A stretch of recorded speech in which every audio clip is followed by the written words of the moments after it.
Viver juntos uma grande emoção. Sentir no peito uma explosão de amor.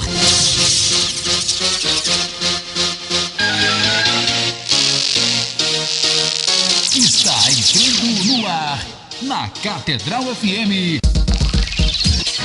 Deus é 10. Com o Padre Jojão.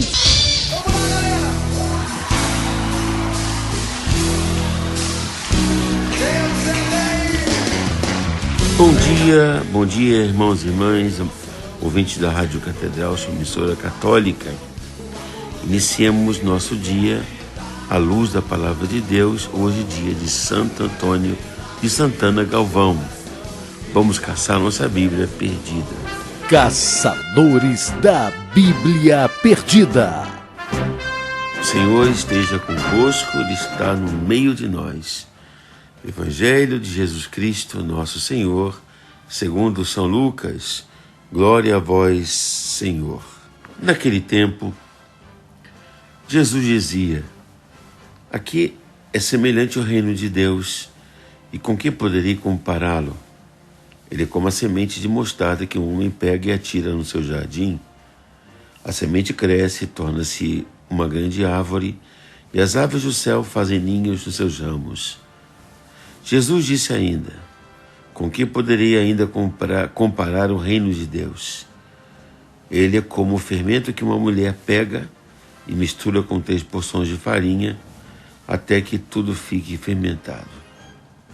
Palavra da salvação, glória a vós, Senhor. Amados irmãos, amadas irmãs, o Evangelho de hoje contém 2 pequenas parábolas sobre o reino de Deus: o grão de mostarda e o fermento na massa de farinha. A primeira, o grão de mostarda, enfatiza o seu crescimento em extensão, e a segunda, sobre o fermento, mostra sua profundidade. Aquilo que importa é o arbusto cheio de ramos, onde nidificam pássaros, e a massa fermentada. As duas imagens referentes ao reino fundem-se, indicando o aspecto universal do reino, que é aberto a todos os homens, porque Deus não faz acepção de pessoas. Todos são aceitos, todos são convidados. A intenção de Jesus é clara. Todos somos chamados a ser seus discípulos. Ele quer que entendamos sua presença entre nós, seu viver em nós. O meu reino está entre vós. De fato, na fé, escolhemos aquela semente, aquele fermento da palavra, não em plenitude ainda, mas em crescimento. Depois, na paciência e na fidelidade cotidiana, faremos essa semente crescer em nós e à nossa volta, até a plenitude, na medida que convém a plena maturidade de Cristo em nós. É por isso que essas 2 parábolas nos confrontam com um grande problema pessoal. E esse problema é um exame de consciência que devemos fazer à luz dessa parábola do Evangelho de hoje. Podemos dizer que seja verdade que a semente de mostarda está a crescer em nós, tornando-se uma árvore frondosa na qual os pássaros fazem seus ninhos? É verdade que esse pouco de fermento está a fermentar cada vez mais em nossas vidas? Que Deus continua a fazer grandes coisas através de nós, por mais pequeninos que o sejamos? Isso é verdade, meu irmão, minha irmã?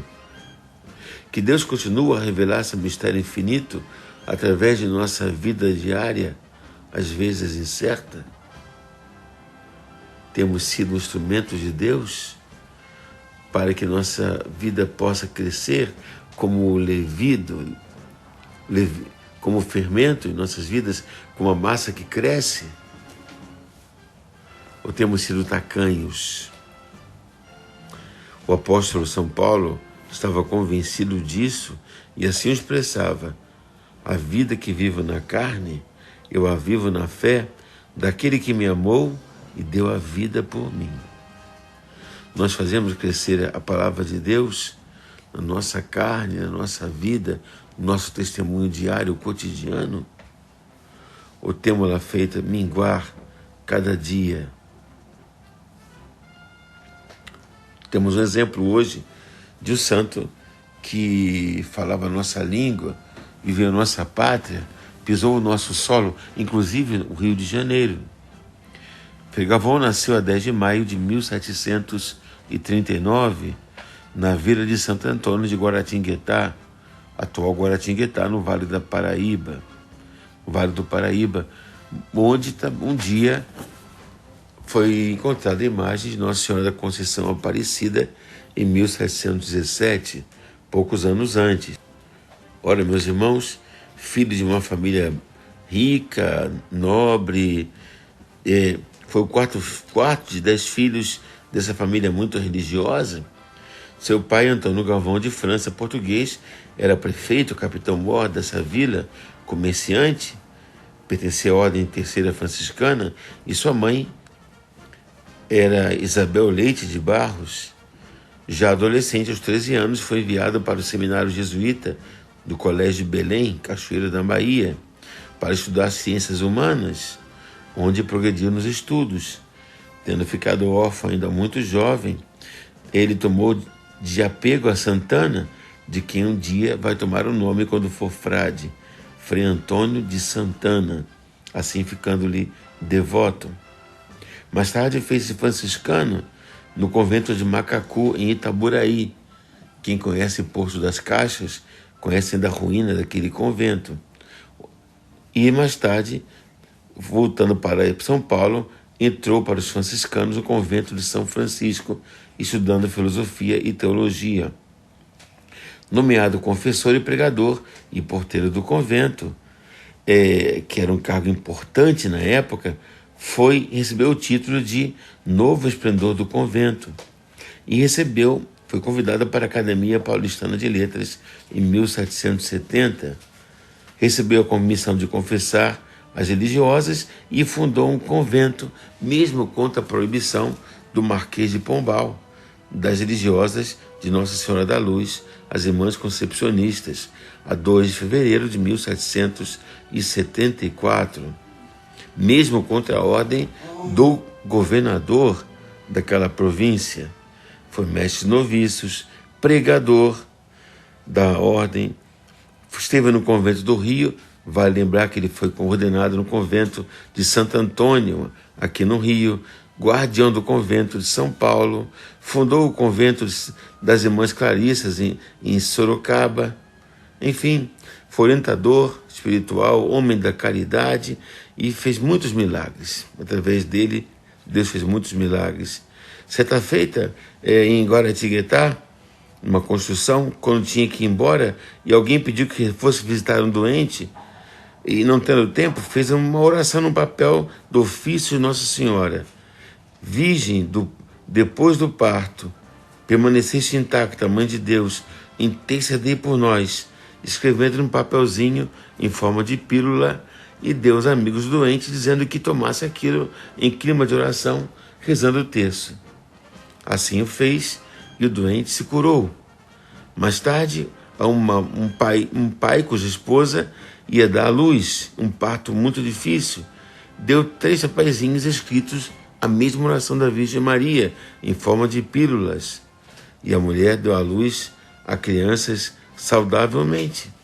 E assim, aquelas orações em forma de sacramentário passaram a se popularizarem e foram chamadas pílulas de Frei Galvão, que faleceu a 23 de dezembro de 1822, pouco depois da independência do Brasil, falecendo em estado de graça e com fama de santidade.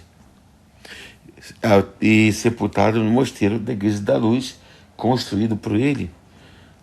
Seu túmulo foi sempre reverenciado e, por isso, foi beatificado por São João Paulo II em 1998 e canonizado por Bento XVI em 2007, tornando-se o primeiro santo que nasceu no Brasil.